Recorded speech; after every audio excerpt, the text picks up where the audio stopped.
আমার আলোচনার বিষয় হচ্ছে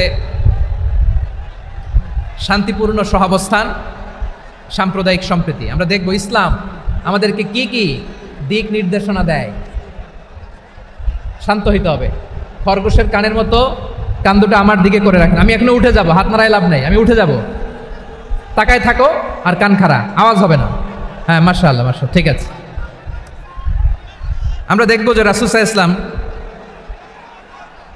এই পিসফুল কোএক্সিস্টেন্সের জন্য আমাদের কি শিখিয়েছেন, কি কি গাইডলাইন দিয়েছেন। আমরা 1, 2, 3, 4 করে এগুলো আপনাদের সাথে শেয়ার করব। আমি আপনাদের খেদমতে সূরাতুল আনআমের 108 নম্বর আয়াত তেলাওয়াত করেছি। এখানে আল্লাহ রাব্বুল ইজ্জা ওয়াল জালাল তিনি ইরশাদ করছেন, ওয়ালা তাসুব্বুল্লাযীনা ইয়াদউনা মিন দুনিল্লাহি ফায়াসুব্বুল্লাহা আদওয়ান বিগাইরি ইলম কাযালিকা যায়্যান্না লিকুল্লি উম্মাতিন আমালাহুম সুম্মা ইলা রাব্বিহিম মারজিউহুম ফায়ুনাব্বিউহুম বিমা কানু ইয়ামালুন। রব্বুল আলামিন বলেন, গোলাম ও আমার ইমানদার বান্দারা শোনো শোনো, ও আমার বিশ্বাসী বান্দারা শোনো শোনো, লা তাসুব্বুল্লাযীনা ইয়াদউনা মিন দুনিল্লাহ ফায়াসুব্বুল্লাহা আদওয়ান বিগাইরি ইলম। ও আমার বিশ্বাসী বান্দারা, যারা আল্লাহকে ব্যতি রেখে, আল্লাহকে বাদ দিয়ে অন্য উপাস্যকে ডাকে, দেবীর পূজা করে, তোমরা খবরদার তাদের গালি দিও না। আওয়াজ করে বলেন, কি দিও না? আল্লাহ বলেন, ও বিশ্বাসীরা শোনো, যারা আল্লাহকে বেছে রেখে দেবীর পূজা করে, অন্য উপাস্যের পূজা করে, তাদেরকে ডাকে, ওই দেবতাদেরকে তোমরা গালি দিও না। যদি ওই দেবতাদেরকে গালি দাও তাহলে ভুলবশত, শত্রুতাবশত তারা তোমাদের রব আল্লাহকে গালি দেবে, ঠিক না? তোমরা যদি তাদের দেবতাদের গালি দাও, ওরা রেগে তোমার আল্লাহরে গালি দিবে, তাহলে আল্লাহরে গালি খাওয়ানোর কারণ হয়ে গেলাম আমি, ঠিক না বলেন?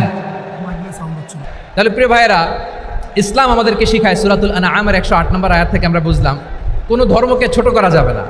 অন্য ধর্মকে ছোট করা মানে ইসলামকে ছোট করা। অন্য ধর্মের দেবতাকে গালি দেওয়া মানে আল্লাহকে গালি খাওয়ানো। আওয়াজ করে বলেন, ঠিক কিনা? খবরদার, এটা করা যাবে না। আর অন্য ধর্মের দেবতাকে যদি আপনি গালি দেন, ওরা ইসলাম থেকে দূরে সরে যাবে। যাও ইসলামের প্রতি আকৃষ্ট হয়েছিল আর কোনোদিন ইসলামের ধারে কাছে আসবে না। আওয়াজ করে বলেন, ঠিক কিনা? এজন্য কখনো কোনোদিন অন্য ধর্মের দেবতাদেরকে গালি দেওয়া যাবে না। অন্য ধর্মের কোনো দেবতাদেরকে আমরা গালি দিব না, বরং ইসলামের beauty, the beauty of Islam, ইসলামের সৌন্দর্যকে আমরা তুলে ধরব। আমরা যদি বিশ্বনবী সাল্লাল্লাহু আলাইহি ওয়াসাল্লামের জীবনের দিকে তাকাই, তাহলে আমি দেখব বিষ্ণু ইসলাম মক্কাতে কিংবা মদিনাতে অন্য ধর্মের লোকদের সাথে খুব পিসফুলি লাইফ লিড করেছেন। হোক মুশরিক, হোক খ্রিস্টান, হোক ইহুদি, বিশ্বনবী সবার সাথে মিলেমিশে ছিলেন। আলহামদুলিল্লাহ বলেন। ইসলাম হচ্ছে পিসফুল রিলিজিয়ান। অন্য ধর্মের প্রতি সহনশীলতার সবক ইসলাম আমাদেরকে দেয়। কিন্তু প্রতিটি মুসলিমের এটা মনে রাখতে হবে, আল্লাহর কাছে পছন্দনীয়, গ্রহণযোগ্য ধর্ম, জীবনাদর্শ একটি, সেটা হচ্ছে ইসলাম। আওয়াজ করে বলেন, সেটা কি? লালমনিরহাটের ভাইয়েরা আওয়াজ করে বলুন, আল্লাহর কাছে মনোনীত ধর্ম একটি, সেটা কি? এজন্য রব্বুল আলামিন বলেন, ইন্নাদ-দীনা ইনদাল্লাহিল ইসলাম। আল্লাহর কাছে মনোনীত, গ্রহণযোগ্য, অ্যাকসেপ্টেড ধর্ম, মতাদর্শ একটা, সেটা হলো ইসলাম। ইসলাম ছাড়া অন্য কোনো ধর্ম যদি কেউ তালাশ করে, তার ওই ধর্ম আল্লাহ গ্রহণ করবে না। ومن يبتغي غير الإسلام دينا فلن يقبل منه وهو في الآخرة من الخاسرين. Whoever seek anything except Islam, that won't be accepted from him, and he will be loser in the day of judgment. কিয়ামতের দিন ইসলাম ছাড়া কেউ যদি অন্য কোনো ধর্ম তালাশ করেছে দুনিয়াতে, তার এই মতাদর্শ গ্রহণ করা হবে না। and he will be loser, সে হবে লুজার, ক্ষতিগ্রস্ত, হাই হাই কোম্পানির ম্যানেজার। ওর আমও শেষ, সালাও শেষ। আওয়াজ করে বলেন, ঠিক কি না? এজন্য ইসলাম পেয়ে আমরা খুশি না বেজার? প্রত্যেক নামাজ শেষে আমরা আল্লাহরে বলি, আল্লাহ রাদিতু বিল্লাহি রাব্বা ওয়া বিল ইসলামি দীনা ওয়া বি মুহাম্মাদিন নাবিয়ান ওয়া রাসূলা। ও আল্লাহ, তোমারে রব হিসেবে পেয়ে আমরা খুশি, ও আল্লাহ, ইসলামকে ধর্ম হিসেবে পেয়ে আমরা খুশি, বিশ্বনবীকে আমাদের রাসূল পেয়ে আমরা খুশি। ঠিক কিনা বলে?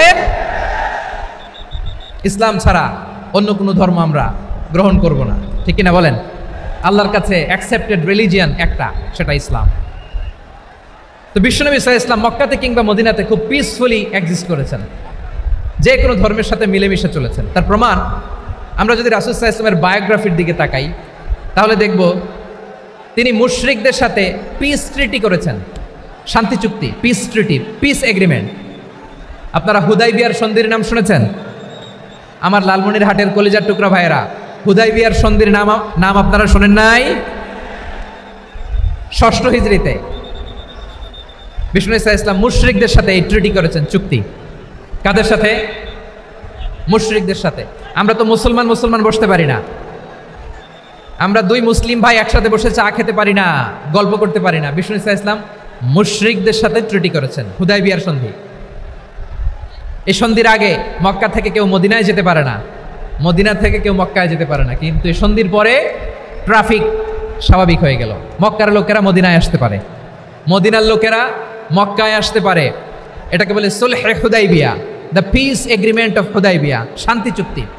আমরা পৃথিবীতে এখন অনেক শান্তি চুক্তির নাম শুনি, এগুলো সব the piece treaty of Hudaibiya থেকে কপি করা। আল্লাহু আকবার। তাহলে বিশ্বনবী সাল্লাল্লাহু আলাইহি সাল্লাম তিনি যে শান্তিপূর্ণ সহাবস্থানে বিশ্বাসী ছিলেন, মুসলমানেরা যে অন্য ধর্মের প্রতি সহনশীল, তার প্রমাণ হচ্ছে এই পিস ট্রিটি। শুধু তাই নয়, মাইকের সাউন্ডটা একটু বাড়াই দিতে হবে, খুব দুর্বল, একটু মজবুত করতে হবে, আর একটু ক্লিন করতে হবে, আর সবগুলা জায়গায় সাউন্ড যাচ্ছে কিনা একটু ক্রস চেক করতে হবে। হ্যাঁ, পাবেন, দিচ্ছে mike operator, he's trying his level best, দিচ্ছে। মাইক অপারেটর যিনি আছেন, প্রতিটি জায়গায় প্রতিটি সাউন্ড বক্সে যেন আওয়াজ পাওয়া যায়, একটু ক্রস চেক করেন, সাউন্ডটাকে একটু স্ট্রং করে দেন। হ্যাঁ, ঠিক আছে, মাশাআল্লাহ। এদিকে তাকান, এদিকে। মক্কার পার্ট গেল, পিস এগ্রিমেন্ট করলেন, শান্তি চুক্তি। বিষ্ণু ঈসা ইসলাম মদিনায় যে কি করলেন? মদিনায় যে বিষ্ণু ঈসা ইসলাম মদিনা চার্টার করলেন, মদিনা সনদ, সাহিফাতুল মদিনা, এটার বলে মদিনা চার্টার। যে ওয়েস্টে, ইউরোপে, আমেরিকাতে তারা অনেক চার্টার করে, সব চার্টার মদিনা চার্টার থেকে কপি করা। আওয়াজ করে পড়েন সুবহানাল্লাহ। বিষ্ণু ঈসা ইসলাম মদিনায় গেলেন, মদিনাতে মুসলিম, মুশরিক, ইয়াহুদি, এই 3 ধর্মের লোক মিলে সব স্টেক হোল্ডার যারা আছে সবাইকে নিয়ে বিষ্ণু ঈসা ইসলাম মদিনা চার্টার করলেন, মদিনা সনদ। পড়েন সুবহানাল্লাহ। শুধু তাই নয়, মক্কাতে বিশ্বনবী পিস এগ্রিমেন্ট করলেন, শান্তি চুক্তি মুশরিকদের সাথে। মদিনাতে যে বিশ্বনবী মদিনা চার্টার করলেন, মদিনা সনদ করলেন ইহুদিদের সাথে। আবার মদিনাতে বিশ্বনবী ইহুদিদের সাথে পিস ডায়ালগ করলেন, ইন্টারফেথ ডায়ালগ করলেন, আন্তধর্মীয় সংলাপ করলেন, যেই সংলাপের মূল ভিত্তি ছিল তাওহীদ। মূল ভিত্তি ছিল কি? তাওহীদ। বিশ্বনবী ইহুদিদেরকে ডাকলেন, আহ্বান করলেন, কুল ইয়া আহলাল কিতাবি তাআলাউ ইলা কালিমাতিন সাওয়াইন বাইনানা ওয়া বাইনাকুম আল্লা না'বুদা ইল্লাল্লাহ ولا نشرك به شيئا ولا يتخذ بعضنا بعضا أربابا من دون الله فإن تولوا فقولوا اشهدوا بأننا مسلمون سبحان الله পড়েন। বিশ্বনবী মদিনার ইহুদিদের ডেকে বললেন, ও ইহুদিরা, শোনো শোনো, আসো এমন একটা আদর্শের প্রশ্নে আমরা একত্রিত হই, যে আদর্শের প্রচার তোমাদের নবীরাও করেছে, আমিও করি। যে আদর্শের কথা তোমাদের পবিত্র ধর্মগ্রন্থগুলোতে আছে, আমার কোরআনেও আছে, সেটা হলো তাওহীদ। আমরা এক আল্লাহ ছাড়া কারো ইবাদত করব না, আল্লাহর সাথে কাউরে শরীক করব না, আল্লাহ ছাড়া কাউরে রব মানব না। পড়েন সুবহানাল্লাহ। তাহলে আমার প্রিয় লালমনিরহাটের ভাইরা, মদিনাতে যেয়ে তিনি মদিনা চার্টার করলেন, মদিনা সনদ, পিস ডায়ালগ করলেন, শান্তির সংলাপ, ইন্টারফেথ ডায়ালগ করলেন, আন্তধর্মীয় সংলাপ, যার ভিত্তি ছিল তাওহীদ। সুবহানাল্লাহ পড়েন। তাহলে অন্য ধর্মের প্রতি সব সময় ইসলাম সহনশীল, টলারেন্স। যদি আপনি দেখতে চান ইসলামের নবী বিশ্ব নবীর দিকে তাকান, ঠিক কিনা বলেন? আমরা তো সংখ্যালঘুদের রাইটস প্রোটেক্ট করার জন্য কত আইন বানাই, কত বৈঠক করি, কত সংবাদ সম্মেলন করি, বিষ্ণু সাল্লাল্লাহু আলাইহি ওয়াসাল্লাম সংখ্যালঘুদের রাইটসের ব্যাপারে, অধিকারের ব্যাপারে যে কথা বলেছেন, শুনলে আপনি অবাক হয়ে যাবেন। বিশ্বনবী বলেন, আলা মান যালামা মুআহাদান আও ইনতাকাসাহু আও কাল্লাফাহু ফাওকা তাআতিহি আও কাল্লাফাহু ফাওকা তাকাতিহি আও আখাযা মিনহু শাইআন বিগাইরি তিবি নাফসিন ওয়া আনা হাজিজুহু ইয়াউমাল কিয়ামা। খবরদার, জেনে রাখো, কেউ যদি কোনো সংখ্যালঘুর উপরে অত্যাচার করে, কোনো সংখ্যালঘুর প্রাপ্য থেকে যদি কেউ কাউকে ঠকায়, সংখ্যালঘুর উপর যদি কেউ কষ্ট দেয়, কোনো সংখ্যালঘুর সম্পদ যদি কেউ জোর করে কেড়ে নেয়, আমি কিয়ামতের দিন বিশ্বনবী ওই সংখ্যালঘুর পক্ষে আর ওই মুসলমানদের বিপক্ষে বাদী হয়ে দাঁড়াবো। সুবহানাল্লাহ বলতে পারলেন না? আল্লাহু আকবার। আপনি নামাজি, আপনি মুসল্লি, আপনি হাজী সাহেব, তাহাজ্জুদ পড়তে পড়তে কপালে দাগ ফেলে দিছেন, আপনার প্রতিবেশী হিন্দু, ভাবছেন আমার তো পাওয়ার আছে, ওর জমিটা দখল করি। বিশ্বনবী বলেন, কিয়ামতের দিন ওই হিন্দুর পক্ষে তোর বিরুদ্ধে আমি বাদী হয়ে দাঁড়াবো। পৃথিবীর কোন ধর্মে এরকম স্টেটমেন্ট পাবেন? পাবেন? আপনি ভাবছেন আপনি নামাজ পড়লে হাজী সাহেব কপালে দাগ ফেলায় দিলে আপনি সেলসেলায় জান্নাতে চলে যাবেন না? খবরদার।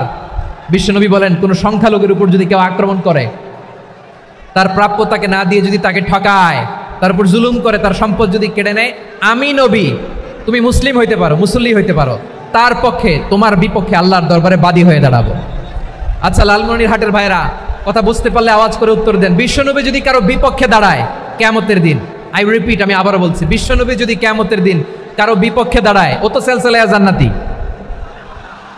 তাই না? জান্নাতি না? যে নবীর সুপারিশ ছাড়া জান্নাতের গেটও দেখা যাবে না, ওই নবী যদি বলে তোর বিপক্ষে আমি বাদী হয়ে দাঁড়াবো, ওই জান্নাতে আর ঢোকার কোনো সুযোগ আমাদের থাকবে? এখানেই শেষ না আমার প্রিয় লালমনিরহাটের ভাইয়েরা, এখানেই শেষ নয়। বিশ্বনবী বলেন, মান কাতালা মুআহাদান, বুখারীর বর্ণনা, মান কাতালা মুআহাদান লাম ইয়ারাহ রাইহাতাল জান্নাহ। কেউ যদি, কোনো মুসলিম যদি অন্যায়ভাবে কোনো সংখ্যালঘুকে হত্যা করে, কোনো হিন্দুকে হত্যা করে, কোনো বৌদ্ধরে হত্যা করে, অন্যায়ভাবে কোনো মুসলিম যদি কোনো সংখ্যালঘুরে হত্যা করে, জান্নাতে যাওয়া তো দূরের কথা, ওই মুসলিম জান্নাতের ঘ্রাণও পাবে না। সেই বুখারীর বর্ণনা, মান কাতালা মুআহাদান লাম ইয়ারাহ রাইহাতাল জান্নাহ ওয়া ইন্না রিহাহা লা ইউজাদু মিন মাসিরাতি 40 আমা। যে জান্নাতের ঘ্রাণ 40 বছর দূরের রাস্তা থেকেই পাওয়া যায়। সুবহানাল্লাহ পড়েন। প্রিয় ভাইরা, এখান থেকে জান্নাতে পৌঁছতে লাগবে 40 বছর। এত দূর, কত বছর? সবাই বলেন, কত বছর? এখান থেকে জান্নাতে পৌঁছতে লাগবে 40 বছর। এত দূরে থাকতেই জান্নাতের ঘ্রাণ আপনার নাকে এসে ধাক্কা মারবে। বিষ্ণুই বলেন, যে ব্যক্তি কোনো সংখ্যালঘুকে হত্যা করে, জান্নাতের ঘ্রাণ তো পাবেই, জান্নাতে তো ঢুকতে পারবেই না, জান্নাতের ঘ্রাণও তার নাকে লাগবে না। পড়েন না আউযুবিল্লাহ। তাহলে সংখ্যালঘুদের ব্যাপারে ইসলামে অধিকার দেয়া আছে না নাই? লালমনিরহাটের ভাইয়ের আওয়াজ করে বলেন, আমার সংখ্যালঘু হিন্দু ভাইদের রাইটস, অধিকার আমাদের ইসলামে প্রোটেক্টেড আছে না নাই?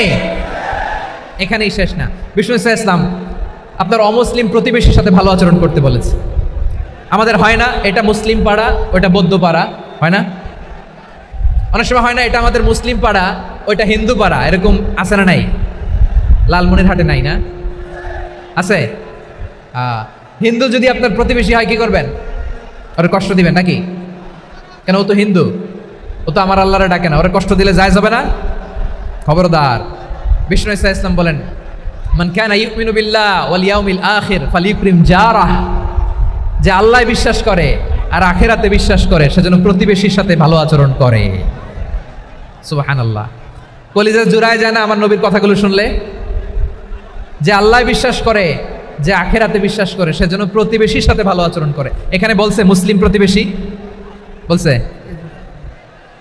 নামাজি প্রতিবেশী, বলছে আল্লাহওয়ালা প্রতিবেশী, বলছে না। প্রতিবেশী আস্তিক হোক নাস্তিক হোক, প্রতিবেশী মুমিন হোক মুশরিক হোক, প্রতিবেশী হইলেই তার সাথে ভালো আচরণের দরকার আছে না নাই? আমার প্রিয় লালমনিরহাটের ভাইরা, বিষ্ণু ইসলাম ওনার ইহুদি প্রতিবেশীদের দেখাশোনা করতেন। আওয়াজ না শোনা যাক, আমারও তো দেখা যায়, আমারও তো দেখা যায়। তাকায় থাকেন, তাকায় থাকলে সওয়াব হবে। কোরআনের কথা যেখান থেকে হয়, এদিকে তাকায় থাকলেই বরকত। তাকায় থাকেন। জি জি মাইক, আমি তো আর মাইক ঠিক করতে আসি না এদিকে, এই মাইক ঠিক করবো ওই মাইক ঠিক করবো, ওদিকে পাইলট বলবে হুজুর চলে আসেন। জি বসুন বসুন, মাশাআল্লাহ, হ্যাঁ খুব শান্ত, ঠিক আছে।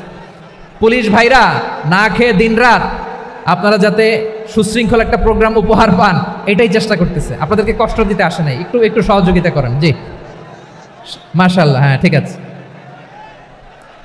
আমার প্রিয় ভাইরা, প্রতিবেশী আস্তিক হোক নাস্তিক হোক, মুসলিম হোক হিন্দু হোক, তার সাথে ভালো আচরণ করতে হবে। বিষ্ণু ইসা ইসলাম ওনার ইহুদি প্রতিবেশীর বাসায় যেতেন। কোন প্রতিবেশী? ইহুদি। আওয়াজ করে বলেন, কোন প্রতিবেশী? ইহুদি। এক ইহুদি কিশোর বিষ্ণু ইসা ইসলামের খেদমত করতে, ইহুদি ছেলে আমার নবীর খেদমত করতো, তারা ছিল নবীর প্রতিবেশী। তো অনেক দিন হয় ইহুদি ছেলেটা আসে না, বিষ্ণুনবী খোঁজ দিলেন ঘটনা কি, একটা ইহুদি ছেলে না আমার খেদমতে আসতো, ছেলেটা কই? খোঁজ নিয়ে জানলেন ছেলেটা অসুস্থ। বিষ্ণু ইসা ইসলাম ওই ইহুদির বাড়িতে চলে গেলেন ওই ছেলেটাকে দেখা করার জন্য, ভিজিট করার জন্য। সুবহানাল্লাহ পড়বেন না? গেলেন, যে দেখে ইহুদি ছেলেটা মুমূর্ষ, যান যান যায় যায় ভাব, বিছানায় পড়ে আছে, তার বাবা দাঁড়ানো। বিশ্বনবী তার মাথার পাশে বসলেন, মাথায় হাত বুলিয়ে দিলেন, আর ছেলেটাকে বললেন আসলিম, হে ইহুদি ছেলে আসলিম, ইসলাম ধর্ম গ্রহণ করো। তো ছোট্ট ছেলে ভাবে আমরা ইহুদি, এখন ইসলাম ধর্ম গ্রহণ করলে আব্বা যদি বকা দেয়, ফানাযারা ইলা ওয়াজহি আবি, ছেলেটা তার বাবার চেহারার দিকে তাকালো, দেখে আব্বা কি কয়, আব্বা যদি বলে তাইলে ইসলাম ধর্ম গ্রহণ করবে। ইহুদি ছেলেটা তার বাবার দিকে যখন তাকালো, ওর বাবা বলে আতি আবুল কাসিম, আবুল কাসিম যা বলে তাই করো। আবুল কাসিম হচ্ছে বিষ্ণু ইসলামের একটা কুনিয়াত, উপনাম। আমার রাসূলের বড় ছেলের নাম ছিল কাসেম। যেমন দেখবেন আমাদের এলাকায় কারো ছেলের বড় ছেলের নাম যদি হয় আব্দুল্লাহ, এরা আব্দুল্লাহর বাপ বলে ডাকে। কারো বড় মেয়ের নাম যদি হয় ফাতেমা, এরা কি ডাকে? ফাতেমার বাপ বলে না? তো বিষ্ণু ইসলামের বড় ছেলের নাম ছিল কাসেম। ইহুদি বাবা বলল আতি আবুল কাসেম, আবুল কাসেম যা বলে তাই শোনো, মানে মোহাম্মদ যা বলে তাই শোনো। এই কথা শুনে ছেলে সাহস পাইছে, ছেলে আবার পড়তে আরম্ভ করলো আশহাদু আল্লাহ ইলাহা ইল্লাল্লাহ ওয়া আশহাদু আন্না মুহাম্মাদার রাসূলুল্লাহ, পড়েন আল্লাহু আকবার।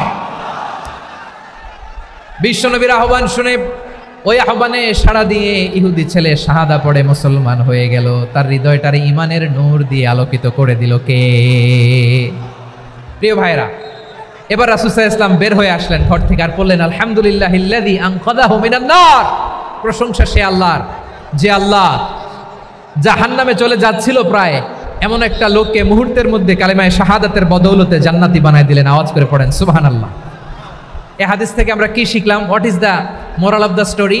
এক নম্বর স্টোরি হলো, প্রতিবেশী ইহুদি হোক হিন্দু হোক, যাবেন, সুসম্পর্ক রাখবেন, উপহার দিবেন, বিপদে পাশে দাঁড়াবেন, তাইলেই তো আপনাদের প্রতি, মুসলমানদের প্রতি তারা আকৃষ্ট হবে, ঠিক কিনা বলেন? আপনি যদি হিন্দুদের সাথে বৌদ্ধদের সাথে নাই মিশেন, নাস্তিকের কাছে নাই যান, তো ইসলামের সৌন্দর্যটা ওরা বুঝবে কেমনে? আমার অনেক হিন্দু পরিচিত ভাই আছে, ওরা আমাদের ইফতারির প্রোগ্রামে এসে একসাথে ইফতারি করে। অনেক মদখোর আমার সাথে বসে একসাথে ডিনার করে, হাফ প্যান্ট পরা, গলায় স্বর্ণের চেইন, হাতে স্বর্ণের ব্রেসলেট, আইসা আমার সাথে ডিনার করছে, আছে এরকম। গাঁজাখোর, আমি বলে আসো, welcome welcome to my dinner, আসো বসো, বসলেই তো আমি ওর ডিএনএ, চিন্তার ডিএনএ চেঞ্জ করে দেওয়ার সুযোগ পাবো, চিল্লায় বলো ঠিক কিনা? আসতে হবে আমার কাছে। Hour door is open, the door of Islam is open 24/7। সবসময় আমাদের ইসলামের দরজা আমার অমুসলিম ভাইদের জন্য খোলা আছে না নাই? এই হাদিস থেকে দুইটা শিক্ষা। এক নম্বর শিক্ষা, প্রতিবেশী মুসলিম হোক অমুসলিম হোক, যান, অসুস্থ হইলে একটু আপেল নিয়ে যান, আঙ্গুর নিয়ে যান, কমলা নিয়ে যান, তাদের সাথে ভালো আচরণ করেন। ইসলামের বিউটি দেখে, সৌন্দর্য দেখে অবাক হবে, নসিব ভালো হলে কোনোদিন কালিমা পড়ে মুসলমান হয়ে যাবে, ঠিক কিনা বলেন? তাহলে অমুসলিমের সাথে ভালো সম্পর্ক। বিশ্বনবী ইহুদির বাড়িতে গেলেন, ইহুদির বাড়ি, আর আমার মুসলমান ভাই আমার কাফের বলে, এরকম আছে না নাই? মুসলিমরা দেখতে পারে না, সহ্য করতে পারে। বিশ্বনবী সাল্লাল্লাহু আলাইহি ওয়াসাল্লাম ইহুদির বাড়িতে গেলেন, এটা একটা শিক্ষা। আরেকটা শিক্ষা হলো, ভাইরা ধাক্কা মারে এসে সামনে এসে কি লাভ? প্রোগ্রাম তো শেষ হচ্ছে, এখনই শেষ হচ্ছে। তো এই যে আমাদের বকশি ভাই ওয়াদা নিল, হাত তোলালো, মিম বলে এত কথা বললো, তো আমি জেলায় জেলায় যেয়ে খালি হাত নাড়াই তোমাদের জন্য নাকি? হ্যাঁ, হাত নাড়াই শুধু, এই ধাক্কাইতে ধাক্কাইতে এদিকে এসে হাত নাড়াইতেছে, হয়েছে তো, দেখলাম তো, ঠিক আছে, মাশাআল্লাহ, অনেক সুশৃঙ্খল, অন্যান্য যে কোনো জেলার চেয়ে অনেক সুশৃঙ্খল। আমার দিকে তাকাও, আমার দিকে তাকাও, ঠিক আছে, এই যে দাঁড়িয়ে আছে, একটা ছেলে নড়ে না, দেখছেন? মাশাআল্লাহ মাশাআল্লাহ মাশাআল্লাহ। হ্যাঁ, এইভাবেই আর কয়েকটা মজাদার কথা আছে, শোনো। এই হাদিস থেকে আমাদের শিক্ষা হলো, আমার প্রতিবেশী যেই ধর্মের হোক আমি সম্পর্ক রাখবো। অসুস্থ হলে যাব, কি বলেন ভাইরা? যাবেন না? যাবেন না আপনারা? আচ্ছা, 2 নম্বর শিক্ষা হলো, বিষ্ণু ইসা ইসলামের খাদেম ছিল ইহুদি, এতদিন খেদমত করলো, একদিনও বিশ্বনবী ওরা কালিমার দাওয়াত দেয় নাই। কারণ কি? বিশ্বনবী একটা ভালো সময়ের অপেক্ষা করতেছিলেন, প্রপার টাইমিং। দাঈর কাজ হচ্ছে দাঈ ইলাল্লাহ, সে হচ্ছে সুযোগ সন্ধানী। দাঈ সুযোগ খোঁজে, কখন দাওয়াত দিলে ব্যাটে বলে হবে, ঝোপ বুঝে কোপ মারে, ঠিক কিনা বলেন? বিষ্ণু ইসা ইসলাম ভালো সময়ের অপেক্ষা করতেছিলেন, দেখি ভালো সময় আসুক আসুক আসুক আসুক। আস্তে আস্তে এমন সময় আসছে, ছেলে এবার মুমূর্ষ। অসুস্থ ব্যক্তির হৃদয় অত্যন্ত নরম থাকে। হসপিটালে যখন কেউ যায় তার হৃদয়টা বড্ড নরম থাকে, মৃত্যুর ভয়ে তার অন্তরটা নরম থাকে, ঠিক কিনা বলেন? এই প্রপার টাইমিং এর অপেক্ষা করতেছিলেন। যখনই টাইমিং পেয়েছেন দাওয়াত দিলেন, পড়ো লা ইলাহা ইল্লাল্লাহ, সুবহানাল্লাহ পড়েন সবাই। তাহলে ইসলাম অমুসলিম প্রতিবেশীর সাথে ভালো আচরণ করতে বলে। ইসলাম অমুসলিম মাতা পিতার সাথেও ভালো আচরণ করতে বলে। মাতা পিতা যদি অমুসলিম হয় তারা ফেলে দিতে পারবেন? পারবেন? আমার লালমনিরহাটের ভাইয়েরা, অনেক হিন্দু ছেলে আমাদের হাতে শাহাদা পড়ে মুসলিম হয়, কিন্তু ওর মা মুসলমান হয় নাই, বাবাও হয় নাই, এরকম আছে না নাই? তো ও হয়েছে মুসলিম, মা বাপ হিন্দু, এখন মা বাপ কি বাদ? হ্যাঁ, মা বাপ বাদ দেয়া যাবে? যেই মা আপনারে 9 মাস 8 মাস পেটে ধারণ করলো, আপনার মায়ের নার ছেঁড়া ধন, আপনি ওই মারে বাদ দিতে পারবেন? যে মায়ের বুকের তাজা দুধ খেয়ে আপনি আজকে বাড়ন্ত তাজা তরতাজা, ওই মারে বাদ দেওয়া যাবে? মায়ের এক ধারে দুধের দাম, কাটিয়া গায়ের চাম, পাপুষ বানাইলে ঋণের শোধ হবে না, এমন দরদি ভাবে কেউ হবে না আমার মাহা গো। মায়ের এক ধারে দুধের দাম, কাটিয়া গায়ের চাম, পাপুষ বানাইলে ঋণের শোধ হবে না, এমন দরদি ভাবে কেউ হবে না আমার মাহা গো, ঠিক কিনা? মাকে তো বাদ দেওয়া যায় না। وَقَضَى رَبُّكَ أَلَّا تَعْبُدُوا إِلَّا إِيَّاهُ وَبِالْوَالِدَيْنِ إِحْسَانًا। আল্লাহ বলে অবধারিত 2টা ভার্ডিক তোমাদের জন্য, এক আল্লাহর ইবাদত করবা আর মা বাবার প্রতি ইহসান করবা। আদেশটা কার? মা বাবার প্রতি ইহসান করতে হবে। আমার মা হিন্দু হোক ভালো আচরণ করতে হবে, বৌদ্ধ হোক ভালো আচরণ করতে হবে। আমার যে সমস্ত হিন্দু ভাইয়েরা মুসলিম হয়েছ, তোমাদের মা বাবা এখনো মুসলমান হয় নাই, তাদের সাথে ভালো আচরণ করতে হবে। আপনাদের খেদমত নিজে করতে হবে অথবা খেদমতের ব্যবস্থা করাই দিতে হবে। মান্থলি যে খরচ লাগে এটা দিতে হবে। আরে তুমি এখন মুসলিম, তোমার মা বাবা হিন্দু, এখনই তো সুযোগ ইসলামের সৌন্দর্য দেখানো। এখন মা বাবা যদি দেখে আরে এটা হিন্দু থাকতে তো বদমাইশ ছিল, বেয়াদব ছিল, কি এমন ধর্ম সে গ্রহণ করলো যেটা গ্রহণের সাথে সাথে সে পাল্টে গেল? কি এমন ধর্ম সে গ্রহণ করেছে যেটা তার জীবনকে আলোকিত করে দিয়েছে? নসিব ভালো হইলে তারাও কালিমা পড়ে মুসলমান হয়ে যাবে। বিষ্ণু ইসলামের স্ত্রীর নাম ছিল আয়েশা রাদিয়াল্লাহু তাআলা আনহা, আবু বকর রাদিয়াল্লাহু তাআলা আনহুর মেয়ে।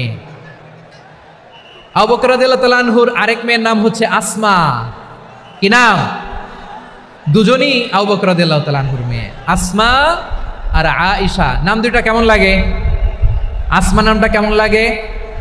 আয়েশা নামটা কেমন লাগে? সবার ভালো লাগে নাই? নাম দুটো আপনাদের ভালো লাগে? লালমনিরহাটে অনাগত যদি কন্যা সন্তান হয়, যদি মনে চায় আসমা রেখে দিতে পারবেন, যদি মনে চায় আয়েশা রেখে দিয়েন। দেশে বিদেশে এয়ারপোর্টে রাস্তাঘাটে শুধু বলে হুজুর একটা নাম দেন, আমার ছেলের একটা নাম দেন, মেয়ের একটা নাম দেন। তো আমার মনে আছে যশোরের 8 দিনের মাহফিলে আমি 1-2টা নাম দিয়েছিলাম। আজকে লালমনিরহাটের এই প্রোগ্রামে কন্যা সন্তান যদি হয় 2টা নাম দিলাম, আসমা কিংবা আয়েশা। ইনশাআল্লাহ পড়েন। দুজন বোন, এক মায়ের না, বাবা এক মা দুজন। আয়েশা রাদিয়াল্লাহু তাআলা আনহার মায়ের নাম উম্মে রুমান, আর আসমা রাদিয়াল্লাহু তাআলা আনহার মায়ের নাম কুতাইলা বিনতে আব্দুল উজ্জা। আবু বকর রাদিয়াল্লাহু তাআলা আনহু 4টা বিয়ে করেছিলেন। তো একই ঘটনা ঘটেছে এই ফ্যামিলিতে। আসমা ইসলাম ধর্ম গ্রহণ করে মুসলিমা, কিন্তু তার মা কুতাইলা মুশরিকা। আই রিপিট, বোঝার জন্য আমি আবারও বলি, আসমা রাদিয়াল্লাহু তাআলা আনহা মুসলিমা, আর আসমার মা কুতাইলা আওয়াজ করে বুঝে থাকলে বলেন, আসমার মা মুশরিকা। তার মানে মেয়ে মুসলিম, মা অমুসলিম, ভেজাল আছে না নাই? কিন্তু কুতাইলা আর ধৈর্য ধারণ করতে পারে না। নার ছেড়া ধন, কলিজার টুকরা ধন, কলিজার টুকরা সন্তান আসমারে দেখতে বড্ড মন চায়। সাইয়েদনা আসমা রাদিয়াল্লাহু তাআলা আনহা মক্কা থেকে হিজরত করে মদিনায় চলে গেলেন। হুদাইবিয়ার পর যখন মক্কা মদিনার ট্রাফিক স্বাভাবিক হলো, মক্কার লোক মদিনায় যায়, মদিনার লোক মক্কায় আসে। কুচাইলা কলিজার টুকরা সন্তান আসমারে দেখার জন্য কিছু উপহার নিয়ে বিশাল মরুপথ পাড়ি দিয়ে মক্কা থেকে মদিনায় যায়। সুবহানাল্লাহ বলেন। এখন মা আসছে মেয়ের সাথে দেখা করতে, মেয়ে তো আর দেখা দেয় না। মেয়ে ভাবছে আমার মা তো মুশরিকা, অপবিত্রা, তার সাথে কি দেখা দেয়া যাবে? বিশ্বনবীর দরবারে চলে গেলেন। সুবহানাল্লাহ বলেন। কি সৌভাগ্যবান ছিল তারা, মাসলা জানার দরকার হলেই নবীর দরবারে চলে যেত। ঘরে বউয়ের সাথে ঝগড়া হলে নবীর দরবারে চলে যেত। অনেক সাহাবী বলে আমার পেটে ক্ষুধা লাগলো আমি নবীর কাছে চলে যেতাম, কারণ নবীর চেহারার দিকে তাকালেই আমার পেটের ক্ষুধা মিটে যেত। সাইয়েদনা আসমা রাদিয়াল্লাহু তাআলা আনহা বিশ্বনবীর কাছে চলে গেলেন, যে বললেন ইয়া রাসূলুল্লাহ ইয়া হাবিবাল্লাহ ইন্না উম্মি কাদিমাতুন ইলাইয়া ওয়া হিয়া রাগিবা। আমার মা মক্কা থেকে অনেক দূর মরুর পথ পাড়ি দিয়ে উপহার সামগ্রী নিয়ে মদিনায় আমার সাথে দেখা করতে এসেছে গো নবী। আমার জানতে বড্ড ইচ্ছে হয় আমি আমার মুশরিকা মাখা করতে পারবো কিনা। আফা আসিলুহা, আগে যেমনি আমি আমার মায়ের সাথে ভালো আচরণ করতাম, যেমনি আমি আমার মায়ের সাথে সদাচরণ করতাম গো নবী, এখন আমি মুসলিমা, মা মুশরিকা, এখনো কি আগের মতো সদাচরণ করতে পারবো নাকি? বিশ্বনবী বললেন নাম সিলিহা, হ্যাঁ রে আসমা, অবশ্যই অবশ্যই, আগে ঠিক যেমন তুমি তোমার মায়ের সাথে ভালো আচরণ করতে এখনো তেমনি আগের মতো ভালো আচরণ করবা। আওয়াজ করে পড়েন সুবহানাল্লাহ। কি ইসলাম আমরা পেয়েছি, কত ব্রড মাইন্ডেড আমাদের ইসলাম, কত ওপেন মাইন্ডেড ইসলাম, কত ওপেন আপ করতে পারে, চিন্তা করতে পারেন। বিষ্ণু বললেন হ্যাঁ অবশ্যই, নাম সুলিহা, আগে যেমনি ভালো আচরণ করছো আসমা এখন ওইরকমই করো, পারলে আরো বাড়াই করো। সুবহানাল্লাহ বলেন। তাহলে আমার যে হিন্দু ভাইয়েরা, হিন্দু বোনেরা, ইমানের বদৌলতে দৌলতে আপনি ধন্য হয়েছেন, আপনার আম্মা আব্বা এখনো মুসলমান হয় নাই, তাদের জন্য দোয়া করেন, তাদের জন্য দোয়া করেন, আল্লাহ যেন তাদেরকেও ইমানের দৌলত দান করে। আমরা সবাই পড়ি আমিন, আরো জোরে পড়েন আমিন। এখন বলেন ইসলাম কি ন্যারো মাইন্ডেড রিলিজিয়ান না ব্রড মাইন্ডেড? লালমনিরহাটের যুবক ভাইরা আওয়াজ করো, ইসলাম কি ন্যারো মাইন্ডেড না ব্রড মাইন্ডেড? কতটা ব্রড মাইন্ডেড দেখেন। বিশ্বনবী সাল্লাল্লাহু আলাইহি সাল্লাম অমুসলিমরা যদি নবীকে উপহার দিত, ওই উপহারও বিশ্বনবী গ্রহণ করতেন। সুবহানাল্লাহ পড়েন। আপনার অমুসলিম বন্ধু যদি উপহার দেয় সেটাও আপনি নিতে পারবেন, যেটা নেওয়া জায়েজ। কিন্তু আপনার বন্ধু যদি আপনার মদের বোতল দেয়, নিতে পারবেন? হ্যাঁ, মদের বোতল দিলে পারবেন না। আপনার বন্ধু যদি আপনার পর্ক দেয়, পর্ক, শুকরের গোশত মিশ্রিত কোনো খাবার, ওটা নিতে পারবেন না। হালাল যে কোনো জিনিস নিতে পারবেন। বিশ্বনবী সাল্লাল্লাহু আলাইহি ওয়াসাল্লাম অমুসলিমদের দেয়া হাদিয়া গ্রহণ করতেন। কেমন নবী ছিলেন? আমার নবীরে চিনে নেন, আমার নবীর অ্যাটিটিউড জেনে নেন। বিষ্ণু ইসা ইসলাম যখন কোনো জনপদে যেতেন 3টা অপশন নিয়ে যেতেন। প্রিয় ভাইয়ের আওয়াজ করে বলতে হবে, কোনো জনপদে গেলে আমার নবীর অপশন থাকতো কয়টা? আমার মতো 3 আঙ্গুল উঁচু করে দেখান আর বলুন, আমার নবী কোনো জনপদে গেলে কয়টা অপশন নিয়ে যেতেন? 1 নম্বর অপশন আসলিম তাসলাম। নতুন এলাকায় গেলে বলতেন আসলিম তাসলাম, ইসলাম ধর্ম গ্রহণ করো, শান্তিতে থাকবা, আমার ভাই হয়ে যাবা, আমরা ভাই ভাই, ইসলাম মানো, আমরা ভাই ভাই। অপশন নাম্বার কত? 1। যদি বলে না ইসলাম মানবো না, ওকে, অপশন নাম্বার 2, মুসলিম হওয়ার দরকার নাই, লা ইকরাহা ফিদ্দিন, ইসলামে কোনো বাড়াবাড়ি নাই। খ্রিস্টান আসো থাকো, বৌদ্ধ আসো থাকো, ইহুদি থাকতে চাও থাকো, কিন্তু আমরা যেহেতু রিজিওনাল সুপার পাওয়ার, আমাদের আন্ডারে থাকো, ট্যাক্স দিয়া থাকো, এটার বলে জিজিয়া। আলেম যারা আছেন বুঝবেন, এটার আরবিতে কি বলে? জিজিয়া। You pay us the tax, we will give you the security. তোমরা ট্যাক্স দিবা, আমরা সিকিউরিটি দিব, আমাদের আওতায় থাকবা, কেউ তোমাদেরকে আক্রমণ করতে পারবে না, আমরা নিরাপত্তা দিব। সুবহানাল্লাহ বলেন। এটা অপশন নাম্বার কত? আচ্ছা বুঝে থাকলে বলেন 1 নম্বর অপশন কি ছিল? ইসলাম। ইসলাম মানো, শান্তিতে থাকবা, ভাই ভাই, আমরা ভাই ভাই। অপশন নাম্বার 2, ট্যাক্স দাও, আমরা নিরাপত্তা দিব, মুসলিম হওয়া লাগবে না। এখন 1 নম্বরও মানে না, 2 নম্বরও মানে না, মুসলিম হবো না, ভালো, খ্রিস্টান থাকো, ট্যাক্স দাও, আমরা সিকিউরিটি দিব না, এটাও মানি না। বিষ্ণু বলেন তাহলে তলোয়ার আমাদের আর তোমাদের মাঝে ফয়সালা করবে। মুসলিমও হবা না, ট্যাক্স দিবা, নিরাপত্তা দিব, আমরা সুপার পাওয়ার, আমাদের আন্ডারে থাকবে, এটাও না। তাহলে তোমাদেরকে তো আমরা বিশ্বাস করতে পারি না। কখন না কখন বিশ্বাসঘাতকতা করো, কার সাথে মিলে হাত মিলাও, তলোয়ার আমাদের মাঝে ফয়সালা করবে। তখন তিনি জেহাদের সশস্ত্র সংগ্রামের ঘোষণা দিতেন। সুবহানাল্লাহ পড়েন। দেখেন পশ্চিমারা জেহাদকে এইভাবে চিত্রায়িত করে না। ওরা জেহাদ বলতে বোঝায় তলোয়ার, হাত কাটো, গলা কাটো না। জেহাদ সশস্ত্র সংগ্রাম 3 নম্বরে। অধিকাংশ ক্ষেত্রেই বিশ্বনবীর সুন্দর আচরণ দেখে, আরে আমার নবীর যে নুরানি চেহারা, অনেকে তো কেবল সিরেফ চেহারাটা দেখেই কালিমা পড়ে মুসলমান হয়ে গিয়েছে। যারা মুসলিম হয় নাই তারা তাদের ইসলামেই বলবৎ ছিল, ট্যাক্স দিয়ে ইসলামের আন্ডারে ছিল। যারা এটাও মানে নাই ওইটাও মানে নাই, তাদের বিরুদ্ধে জেহাদ। বিষ্ণু ইসলাম 7ম হিজরিতে যখন খায়বার বিজয়ের পরে ইসলাম রিজিওনাল সুপার পাওয়ার হিসেবে আত্মপ্রকাশ করলো, বিশ্বনবী চিঠি লিখলেন অন্যান্য সুপার পাওয়ারের কাছে। রাষ্ট্রীয় চিঠি লেখে এক রাষ্ট্রপ্রধান আরেক রাষ্ট্রপ্রধানের কাছে। ঠিক কিনা বলেন? জানেন না আপনারা? এই যে 24-এর ছাত্র নাগরিক অভ্যুত্থানে, এই অভ্যুত্থান যখন শুরু হয়, আমি তখন সাউথ আফ্রিকাতে একটা স্ট্যাটাস দিয়েছিলাম, কোটা নয় গোটা দেশ সংস্কার করা লাগবে। শুধু বাংলাদেশ নয়, সারা বিশ্বের বাংলা ভাষাভাষী লোকেরা এই আন্দোলনের সাথে সমর্থন তারা করেছে, এটাকে সাপোর্ট করেছে, তারা সমর্থন দিয়েছে। আমাদের ইউনাইটেড আরব আমিরাতের বাংলাদেশি ভাইয়েরা তারা সেখানে রাস্তায় নেমে এসেছিল, জানেন? ওইখানে ডেমনস্ট্রেশন করা যায় না, সেখানকার সরকার তাদেরকে যাবজ্জীবন দিয়েছিল। তখন আমাদের এই যে প্রধান উপদেষ্টা ডক্টর মোহাম্মদ ইউনূস সরাসরি G2G বলে, এটারে G2G, government to government, G2G, উনি চিঠি লিখলেন যে তাদেরকে, ইউর হাইনেস, হে সম্মানিত আমির, আপনি আমার এই চিঠির কারণে আমার সম্মানে এই 53 জন বাংলাদেশিকে মাফ করে দেন। এই চিঠির বদৌলতে বেকসুর খালাস পেয়ে গিয়েছিল আমাদের ভাইরা। জানেন না এই ঘটনা আপনারা? তাহলে গভর্নমেন্ট টু গভর্নমেন্ট চিঠি দেওয়া হয়। 7ম হিজরিতে বিষ্ণু ইসলাম সব সুপার পাওয়ারের কাছে চিঠি দিলেন, রোমান সম্রাটের কাছে, পারস্য অধিপতির কাছে, মিশরের অধিপতির কাছে, সবার কাছে চিঠি লিখলেন।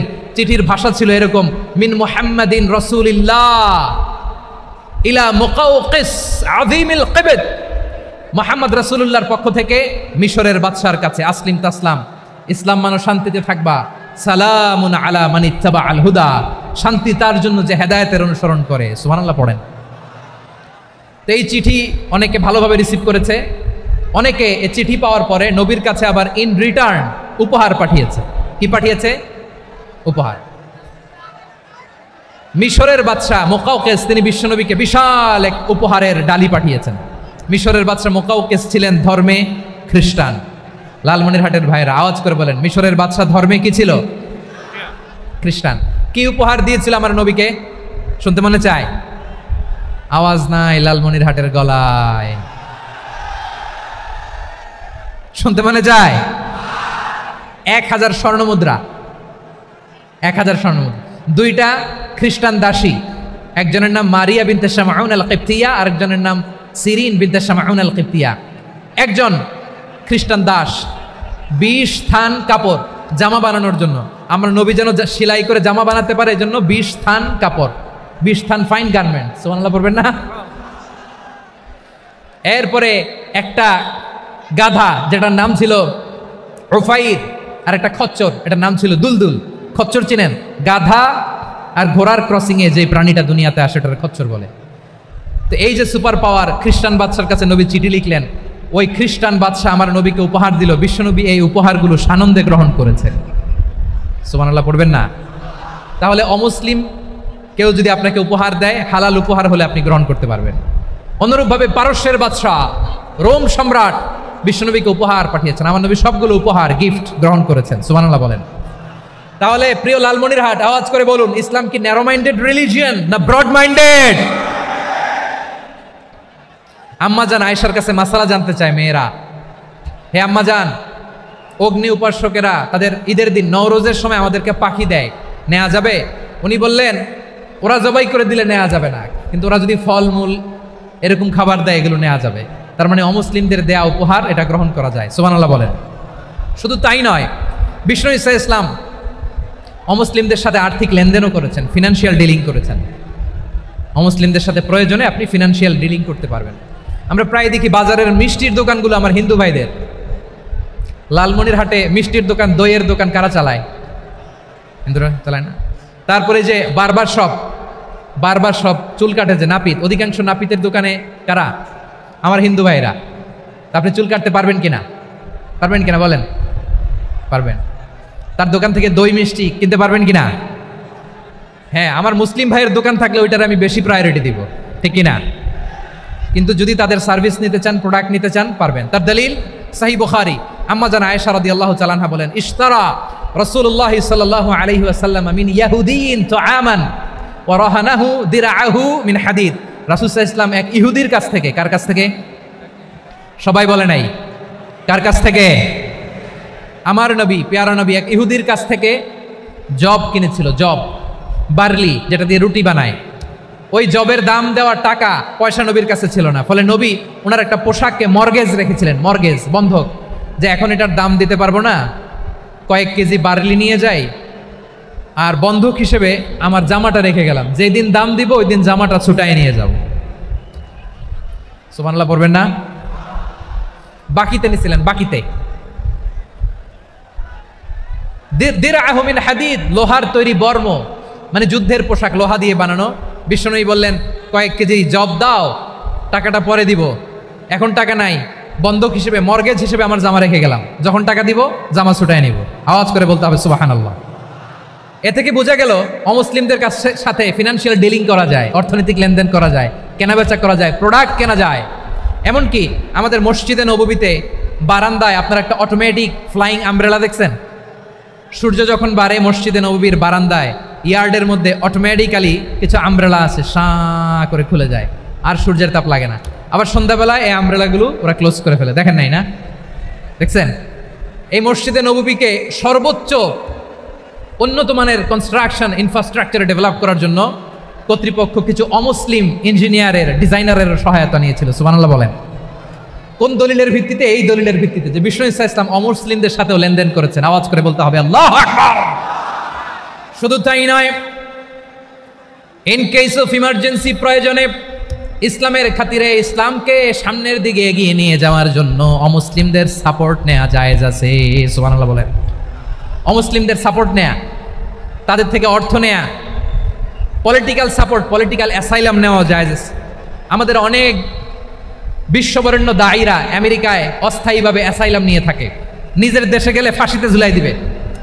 যুগ যুগ ধরে দায়ীদের উপরে এরকম অত্যাচার আর নির্যাতন আছে না নাই? মিশরের অনেক দায়ীরা পাশ্চাত্যে যেয়ে থাকে, এই যে তারা পলিটিক্যাল অ্যাসাইলাম নিয়ে থাকে, রাজনৈতিক আশ্রয়, এটা জায়েজ আছে না? এটা যে জায়েজ আছে তার প্রমাণ স্বয়ং বিশ্বনবী সাল্লাল্লাহু আলাইহি ওয়াসাল্লাম পলিটিক্যাল সাপোর্ট নিয়েছিলেন অমুসলিমদের কাছ থেকে। সুবহানাল্লাহ বলেন। খুব মজাদার একটা ঘটনা শুনবেন, আপনাদের আগ্রহ দেখে তো মনে হয় না শোনার ইচ্ছা আছে? আছে আছে? গলায় জোর আছে? লিল্লাহি তাকবীর, লিল্লাহি তাকবীর, নারে তাকবীর। মাশাআল্লাহ।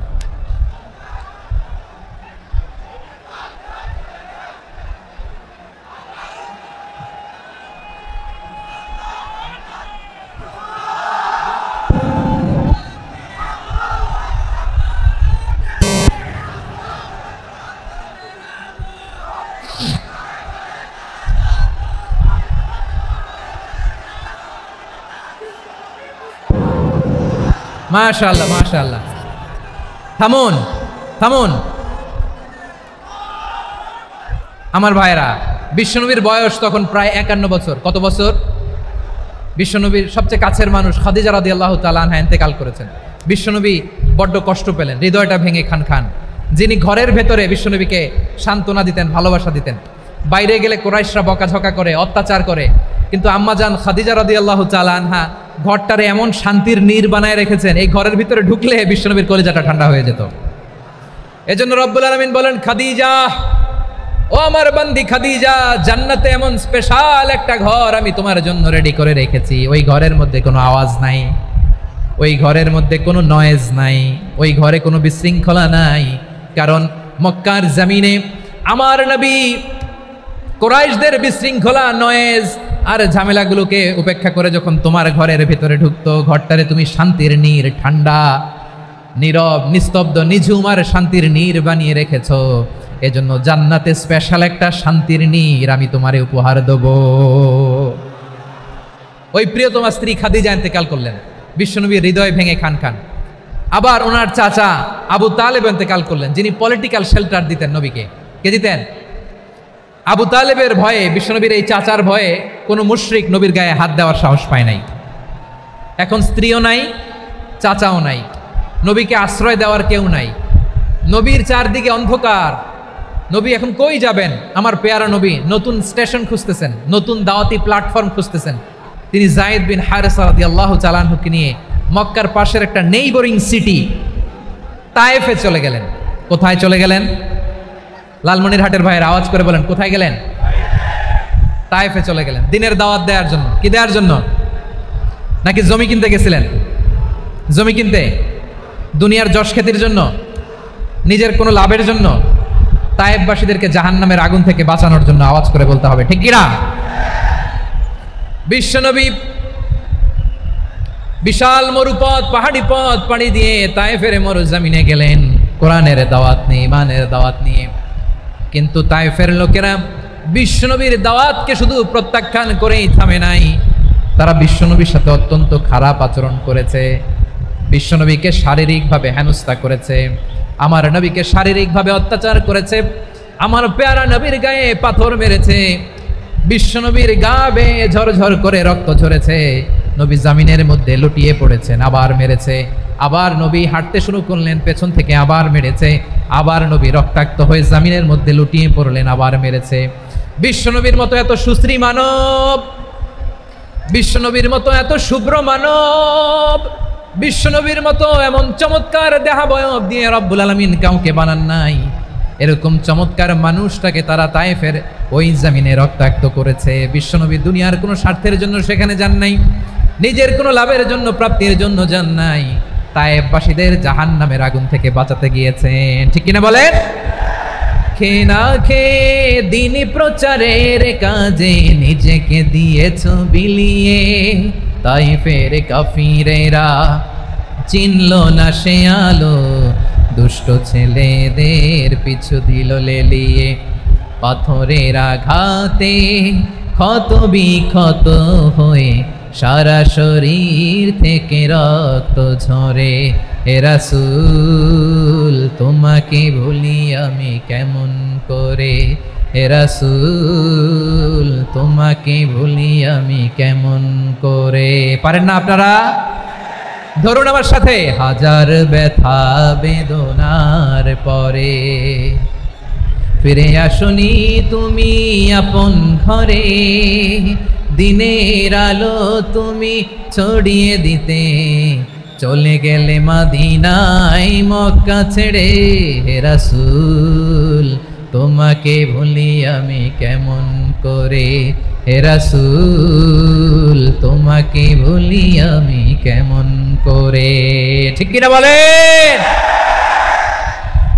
প্রিয় ভাইরা, তায়েফের ছেলেরা নবীকে রক্তাক্ত করলো। আমার নবী কই যাবে? কই যাবে? মক্কায় জায়গা নাই, তায়েফে জায়গা নাই। তায়েফ থেকে ভারাক্রান্ত মন নিয়ে আমার নবী মক্কায় ফিরে আসলেন। বিশ্বনবী মক্কায় ঢুকতে পারেন না। মক্কার মরুভূমির দিকে তাকিয়ে, উপত্যকার দিকে তাকিয়ে বিশ্বনবী ধা ধা করে কাঁদেন, ঝরঝর করে। নবীর চেহারা মোবারক থেকে চোখের পানিগুলো বেয়ে বেয়ে পড়ে। আমার জন্মস্থান, আমার শৈশব, কৈশোর, যৌবন কেটেছে এই মক্কায়, আমার এলাকায় আমি ঢুকতে পারি না। বিশ্বনবী মক্কার অনতি দূরে দাঁড়িয়ে জায়েদকে পাঠালেন, জায়েদ যাও দেখো কেউ আমাকে সাপোর্ট করার মতো আছে কিনা, যাও অমুকের কাছে যাও। জায়েদ গেলেন, তারাও প্রত্যাখ্যান করে ফিরিয়ে দেয়। বিশ্বনবী বললেন যাও অমুক লোকের কাছে যাও, তিনিও প্রত্যাখ্যান করে ফিরিয়ে দিলেন। কেউ বিশ্বনবীকে আশ্রয় দিতে রাজি হয় না।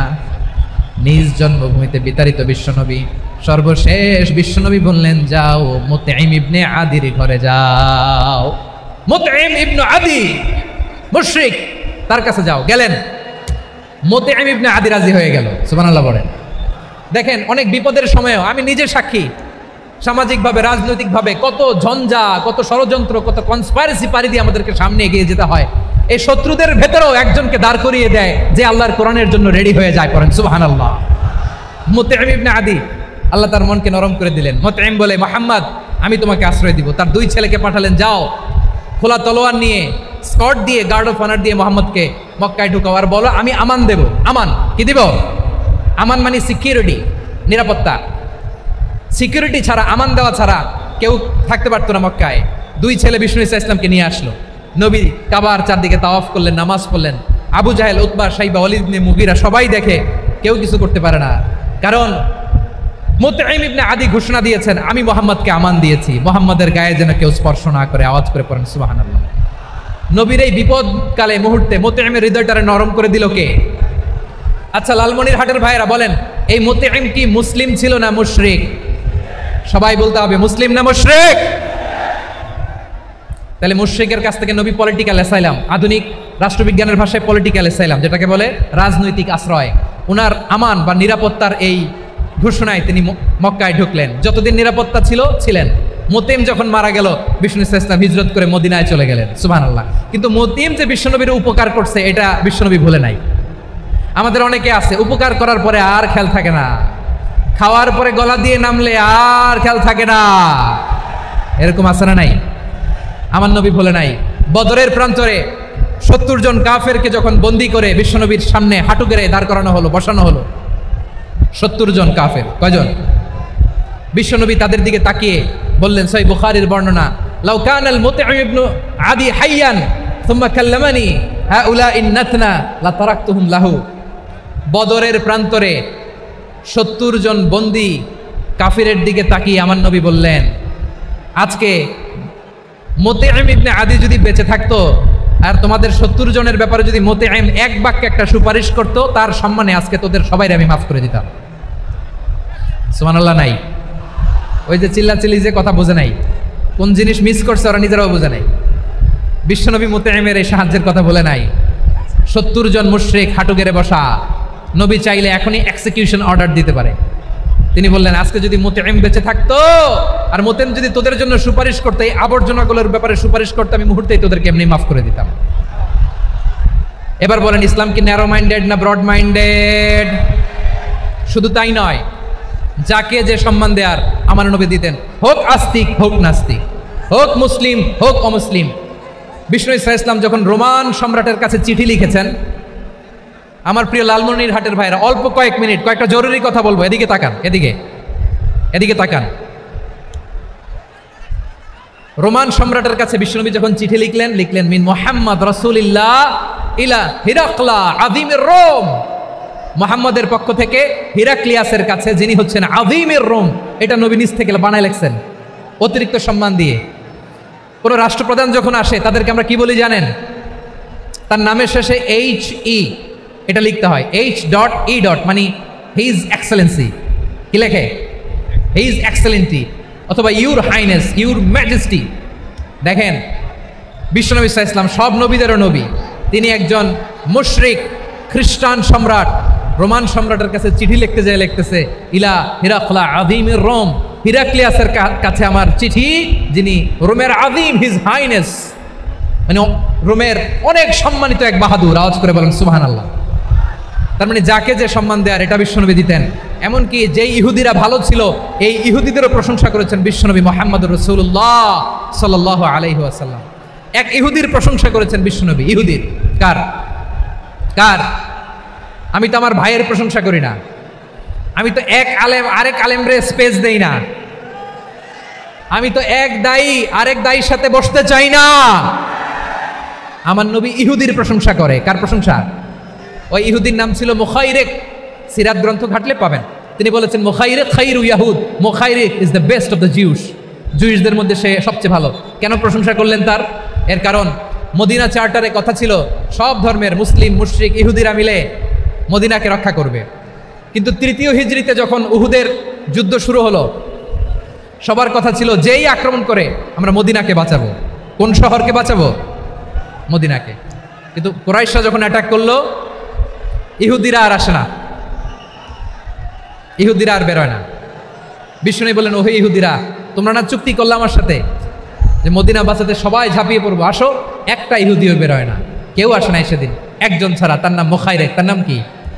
মুখাইরেক বাহাদুরের মতো ঘোড়সাওয়ার হয়ে বেরিয়ে গেলেন। এবং বললেন গোটা ইহুদি সাম্রাজ্যের একজনও যদি না আসে আমি মুখাইরেককে কেউ ঘরে আটকে রাখতে পারবে না।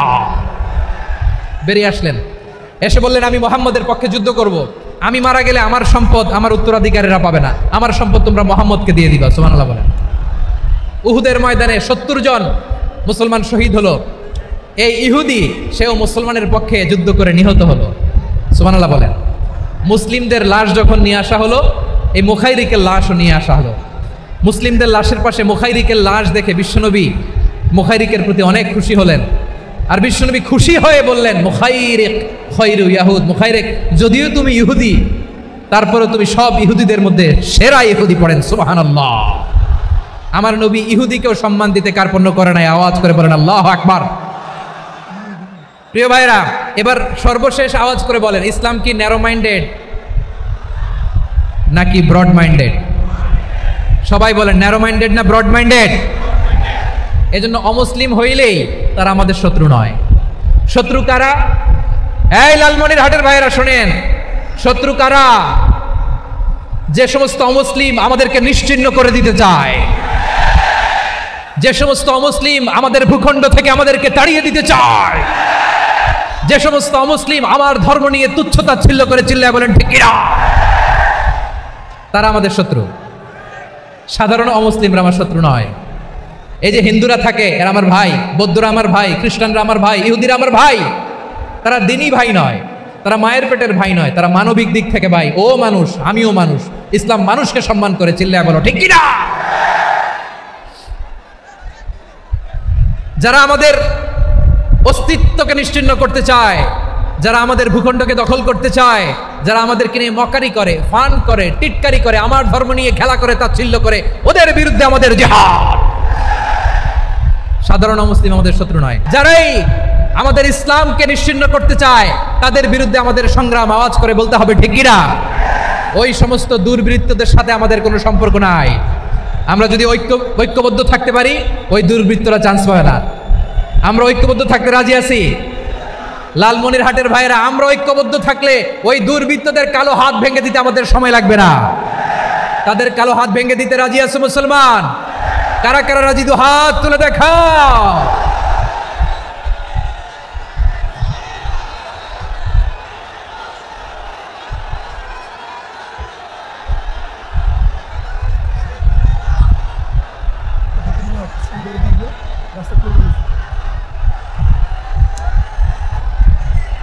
আমার প্রাণপ্রিয় লালমনিরহাটের ভাইরা, শত্রু কাফের আর অশত্রু কাফেরের মধ্যে পার্থক্য আছে না নাই? আবু তালেবও মুশরিক, আবু জাহেলও মুশরিক, কিন্তু দুই মুশরিকে পার্থক্য আছে না নাই? আবু তালেব নবীর চাচা, মুশরিক, মারা গিয়েছে মুশরিক অবস্থায়, কিন্তু আজীবন আমার নবীকে আগলে রেখেছে, আমার নবীকে সাপোর্ট করেছে, ভালোবেসেছে। আবু জাহেলও মুশরিক, মারা গিয়েছে মুশরিক হিসেবে, আজীবন আমার নবীর বিরুদ্ধাচরণ করেছে। আবু জাহেলের শক্তি, সামর্থ্য, স্ট্র্যাটেজি, প্ল্যান সব আমার নবীর বিরুদ্ধে ছিল। আবু জাহেলের কারণে একটা দিন শান্তিতে আমার নবী মক্কায় ঘুমাতে পারে নাই। চিল্লায় বলেন ঠিক কিনা। এজন্য রব্বুল আলামিন বলেন লা ইয়ানহাকুমুল্লাহু আনিল্লাযীনা লাম ইউকাতিলুকুম ফিদ-দীনি ওয়া লাম ইখরিজুকুম মিন দিয়ারিকুম আন তাবাররুহুম ওয়া তুকসিতু ইলাইহিম ইন্নাল্লাহা ইউহিব্বুল মুকসিতিন।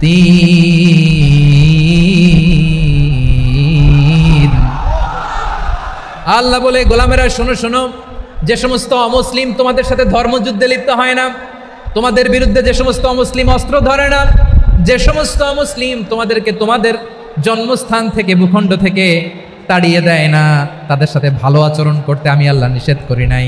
তাদের সাথে সদাচরণে কোনো নিষেধাজ্ঞা নাই, বরং তাদের সাথে সদাচরণ করো, এটাই আমি আল্লাহ চাই। তাহলে আমার যে অমুসলিমরা আমাদের সাথে শত্রুতা করে না, তুচ্ছতাচ্ছিল্য করে না, আমাদের ভূমি থেকে আমাদেরকে উচ্ছেদ করতে চায় না, আমাদের বিরুদ্ধে অস্ত্র ধরে না, ওই অমুসলিম ভাইদের সাথে আমাদের কোনো দ্বন্দ্ব আছে? কোনো বিরোধ আছে? বরং আছে ভালোবাসা। বরং আছে কি? এই ভালোবাসা দিয়েই আমরা বিশ্ব জয় করবো। রাজি আছে মুসলমান? আমাদের পুঁজি ভালোবাসা। আমাদের পুঁজি কি? এবার আওয়াজ করে বলেন আমার এই পুরো আলোচনা থেকে the religious coexistence, peaceful coexistence, শান্তিপূর্ণ সহাবস্থান, কমিউনাল হারমোনিক, এই সাম্প্রদায়িক সম্প্রীতি, এই আলোচনা থেকে কি বুঝলেন? ইসলাম কি ন্যারো মাইন্ডেড না ব্রড মাইন্ডেড? এই ব্রড মাইন্ডেড হৃদয় নিয়ে ভালোবাসা দিয়ে আমরা বিশ্ব জয় করতে চাই। রাজি আছেন? আল্লাহ কবুল করুক, আমরা সবাই পড়ি আমিন।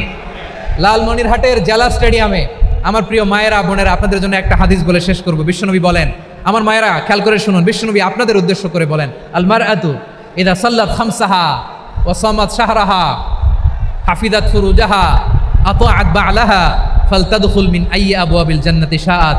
বিশ্বনবী বলেন, ও রমণীরা, ও নারীরা, যে সমস্ত নারী এই 4টা কাজ করবে, এই 4টা কাজের গ্যারান্টি দিবে, তাদেরকে জান্নাতের 8টা দরজার গ্যারান্টি দেয়া হবে। কি 4টা কাজ? 1 নম্বর, আল মারআতু ইযা সাল্লাত খামসাহা, যে নারী 5 ওয়াক্ত নামাজ পড়ে। কি করে? জেলা স্টেডিয়ামে অবস্থানরত আমার নারীরা বোনেরা, বিশ্বনবী আপনাদেরকে 4টা কাজের কথা বলেছেন, খুব বেশি না। 4টা করলে 8 জান্নাতের দরজা সব খোলা। কোনটা দিয়ে যাবেন? যেটা দিয়ে মনে চায়। 1 নম্বর 5 ওয়াক্ত নামাজ। আমার বোনেরা জোহরের নামাজ পড়তে পড়তে এটা আসরে নিয়ে যায়, আসর পড়তে পড়তে এটা মাগরিবে নিয়ে যায়। এরকম আসরে নাই? লালমনিরহাটে হয়তো নাই। আমার বোনেরা এটা করবেন না। ইন্নাস সালাতা কানাত আলাল মুমিনিনা কিতাবাম মাওকুতা, সময় মতো পড়বেন। সামাত শাহরা, রমাদানের রোজাগুলো রাখবেন। হাফিজাত ফুরুজাহা, যে নারী তার চরিত্রকে হেফাজত করে, তার প্রাইভেট হেফাজত করে, তার লজ্জাস্থান হেফাজত করে। ও মায়েরা, আপনার এই গর্ভ যে কত দামি আপনি জানেন না। আপনার এই গর্ভ থেকে জন্মাবে আগামীর সালাহুদ্দিন আল আইয়ুবী। আপনার গর্ভ থেকেই জন্মাবে ইমাম আল মাহদি আল মুনতাদার। আপনার পেট থেকে জন্মাবে আবু সাইদের মতো বীর সৈনিক। আপনার পেট থেকে জন্মাবে মুগ্ধের মতো বীর মুজাহিদ। আপনি জানেন না কে আসবে আপনার পেট থেকে। সময়টাকে কাজে লাগান, ইসলামকে বুঝেন, মানেন, আমাদের ইসলামিক লেকচারগুলো শোনেন। আমরা যে বার্তাগুলো, ইনস্ট্রাকশনগুলো, দিক নির্দেশনাগুলো আপনাদের খেদমতে রাখি, এগুলো মেনে চলুন। আপনিই পারেন আপনার ঘরটাকে জান্নাতের টুকরা বানাতে। একটা family, it's a very big institution and you are the MD, the managing director of this institution. চিল্লায় বলেন ঠিক কিনা?